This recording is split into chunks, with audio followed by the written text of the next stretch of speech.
নমস্কার, আপনারা দেখছেন দুর্নিবার বাংলা। এই মুহূর্তে আমরা রয়েছি দক্ষিণ বারাসাত গ্রাম পঞ্চায়েতে এবং আমাদের সঙ্গে এই মুহূর্তে আমরা পেয়ে গেছি দক্ষিণ বারাসাত গ্রাম পঞ্চায়েতের প্রধান জয়ন্তী হালদারকে। সরাসরি তার সঙ্গে কথা বলে নেব। প্রথমেই দিদি, দুর্নিবার বাংলায় আপনাকে স্বাগত। নমস্কার, বলুন। ভোট শেষ হয়ে গেছে, তো ভোটের সময় কিছু কাজ, প্রকল্পের কাজ বন্ধ থাকে, তো সেই কাজগুলো কতটা শুরু হয়েছে? শুরু হয়েছে ভোটের সময় তো মোটামুটি সব কাজই বন্ধ ছিল। তো ভোটের পরে পরে আমাদের কাজ মোটামুটি শুরু হয়েছে। মানে বার্ধক্য ভাতা অনেকজনের আটকে ছিল, সেগুলো করা হচ্ছে। লক্ষ্মী ভাণ্ডারও আটকে ছিল, সেগুলো করা হচ্ছে। তারপরে রাস্তার কাজ, ড্রেনের কাজ, তারপরে আমাদের স্ট্রিট লাইটের কাজ সবই আস্তে আস্তে শুরু হয়েছে।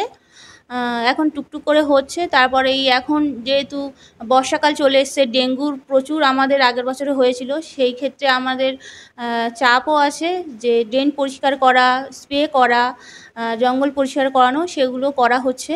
এই ডেঙ্গু নিয়ে অনেক সময় অ্যাওয়ারনেস প্রোগ্রাম করা হয়, তো সেই সমস্ত কিছু কি হচ্ছে নাকি না, বাকি? হ্যাঁ, অবশ্যই সেগুলো তো ব্লকে আমাদের প্রত্যেক সপ্তাহে সপ্তাহে বা 2 সপ্তাহ অন্তর করে মিটিং ডাকা হয় যে কতটা আমাদের ডেঙ্গুর মানে হয়েছে, মানে জরজারি হয়েছে না হয়েছে। আমাদের এখানে এখনও একটা ধরা পড়েনি বলাটা ভুল, যে আমাদের এখানে একটাই হসপিটাল পদ্মেরহাট, সেখানে হয়তো 2টো ধরা পড়েছে, কিন্তু তারা আমাদের দক্ষিণ বারাসাতের লোক নয়, মানে বাইরের থেকে এসে ভর্তি হয়েছে। সেটা যেহেতু দক্ষিণ বারাসাতের অঞ্চলের মধ্যে পড়েছে তাই জন্য, কিন্তু বাইরের লোক। এই বর্ষাকালে বিভিন্ন জায়গায় জল জমার একটা সমস্যা রয়েছে, হ্যাঁ, সেক্ষেত্রে তাদেরকে আমাদের ওই ভিআরপি ভিসিটি যারা আছে তাদেরকে প্রত্যেকটা ডোর টু ডোর বাড়িতে গিয়ে মানে করছে।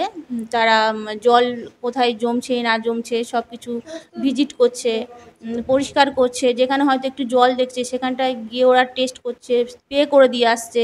তারপর ভিসিটিরা পরিষ্কার করে দিচ্ছে, জল পরিষ্কার করে দিচ্ছে, ড্রেন পরিষ্কার করছে, জঙ্গল পরিষ্কার করছে, সব এগুলো এই করা হচ্ছে। আমরুদ প্রকল্প মানে যে পাইপলাইনের কাজগুলো বাড়ি পাইপ বাড়ি লাইনের পৌঁছে কাজ, দেওয়ার হ্যাঁ, কাজ, প্রত্যেকটা বাড়িতে জল পৌঁছে যাবে, এখন ওই কাজটাই চলছে এই জোর মুহূর্তে। কদমে। হ্যাঁ, আর সামনে 2026-এর বিধানসভা নির্বাচন আসছে, তার আগে মুখ্যমন্ত্রী বারবার বার্তা দিচ্ছেন এবং অভিষেক বন্দ্যোপাধ্যায়ও বারবার বার্তা দিচ্ছেন যে মানুষের কাছে পরিষেবা পৌঁছে দিতে হবে। সেক্ষেত্রে এই বার্তাটাকে মাথায় রেখে আপনারা কিভাবে এগোনোর কথা ভাবছেন?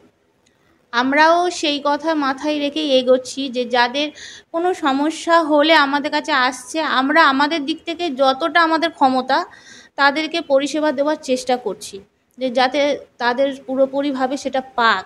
কারোর হয়তো ওই বললাম না প্রথমেই যে বার্ধক্য ভাতা অনেকজনের হয়তো টাকা পেতে পেতে বন্ধ হয়ে গেছে, তাদেরকে মানে আবার নতুন করে করাচ্ছি যে কিভাবে কি করলে হয়। যাদের হচ্ছে না, অনেকবার অনেকজন মানে ফর্ম ফিল আপ করে জমা দিয়েছে, তবুও তাদের হয়নি, তাদেরকে আবার নতুন করে করিয়ে কিন্তু দিচ্ছি। সমস্যাটা কি ছিল, কোনো টেকনিক্যাল ইস্যু? সেটা আমি ঠিক বলতে পারবো না, আর ওটা তো আমাদের হাতে নেই। ওটা সম্পূর্ণ অনেকজনের অনেক ডকুমেন্টের মানে ভুল থাকে, হয়তো কেউ মানে হয় না সিঙ্গেল অ্যাকাউন্ট দিতে হয়, তো ওটা হচ্ছে কি জয়েন্ট অ্যাকাউন্ট অনেকজন দিয়ে দিয়েছে, অনেক ডকুমেন্ট ভুল থাকে। নথিপত্রে কিছু ভুল হ্যাঁ, এসেছে। হ্যাঁ, হ্যাঁ, হ্যাঁ। আর লক্ষ্মীর ভান্ডার কতটা পৌঁছে দিতে পারছে? লক্ষ্মী ভাণ্ডার তো প্রচুর, আমাদের এখানে কেউ পায় না সেটা আমি বলবো না, প্রচুর জন পায়। তাও যাদের বাকি ছিল আমরা করিয়ে দিয়েছি বা এখনও করাচ্ছি আর আর কি। এখানে এই যে বললেন হসপিটালটা রয়েছে পদ্মেরহাট হসপিটাল, তো ওখানে স্বাস্থ্যসাথী পরিষেবাটা কি দেওয়া হয় এখন, মানে আপনাদের এখান থেকে? স্বাস্থ্যসাথীর পরিষেবা দেওয়া হয় কি আমি ঠিক বলতে পারবো না, মনে হচ্ছে হয় না। দুয়ারে সরকারের মধ্যে দিয়ে কতটা মানুষের সমস্যার সমাধান করতে পারেন? আমরা যা মানুষের সমস্যার সমাধান করি সব দুয়ারে সরকারের মাধ্যমেই করি। আমাদের দেখুন, এখন যা বার্ধক্য ভাতা, বিধবা ভাতা বা লক্ষ্মী ভাণ্ডার যে প্রকল্পগুলো আছে সেগুলো কিন্তু যখন দুয়ারে সরকার চলাকালীনই পোর্টালগুলো খোলে। এই যে আমরা এখন আসছে মানুষ আমাদের কাছে, কিন্তু আমরা ফর্ম ফিল আপ করে সব ডকুমেন্ট নিয়ে রেডি করে রাখছি, কিন্তু জমা দিচ্ছি না, কারণ এখন এন্ট্রি হবে না, পোর্টাল বন্ধ। যখন দুয়ারে সরকার শুরু হবে তখনই পোর্টাল খুলবে, তখনই ওগুলো আমরা নিজেরা গিয়ে এন্ট্রি করিয়ে দেবো। আর যারা দুয়ারে সরকারে আসবে তাদেরকেও এন্ট্রি করানো হবে, এইভাবে কাজ করা বাকি হচ্ছে। যা 15 ফিনান্সের কাজ রয়েছে সেগুলো এমনি তো ঠিকঠাক চলছে? সেগুলো, হ্যাঁ, সেগুলো তো চলছে, সেগুলো সারা বছর টুকটুক করেই চলতেই থাকে। সামনে নির্বাচনের আগে আরো কিভাবে কাজ করার কথা ভাবছেন, উন্নয়নমূলক বা মানুষের পরিষেবামূলক যে কাজগুলো রয়েছে? এই যেসব কাজগুলো চলছে এইগুলোই আরও ভালোভাবে করার চেষ্টা করব। আর সবথেকে বড়, আমাদের এখানটায় প্রচুর ড্রেন করার আছে, মানে ড্রেনের সমস্যা আছে, কারণ হচ্ছে নোংরা ফেলার জায়গা কোথাও নেই।